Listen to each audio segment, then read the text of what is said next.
નમસ્કાર ખેડૂત મિત્રો, હું હાર્દિક ખાણધર નેનોબી બાયો ઇનોવેશન તરફથી આપ સૌનું હાર્દિક સ્વાગત કરું છું. આજે આપણે પટેલકા ગામે એક પ્રગતિશીલ ખેડૂતની મુલાકાતે આવ્યા હતા. તો ભાઈનો પરિચય લેશું અને થોડીક 7 સ્ટાર વિશે વાત કરશું.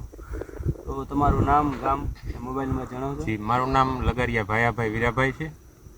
પટેલકા ગામ, કલ્યાણપુર તાલુકો, જિલ્લો દેવભૂમિ દ્વારકા. મોબાઈલ નંબર છે 71 63 85 200.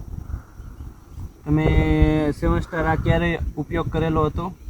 મેં 35 દિવસનું જીરું થયું ને ત્યારે 7 સ્ટારનો ઉપયોગ કર્યો હતો. તો તમને રિઝલ્ટમાં કેવું રહ્યું? હા, એટલે રિઝલ્ટમાં બહુ સારું કહેવાય, કારણ કે અમારે અહીંયા બેસવાનો પ્રશ્ન વધારે રહે છે સુકારાનો ને. આ આપ્યા પછી એમાં ઘણો ફાયદો થયો છે. તો તમે બીજા ખેડૂતને શું ભલામણ કરશો? ના, 100% વાપરવા જેવી પ્રોડક્ટ છે, 100% જ.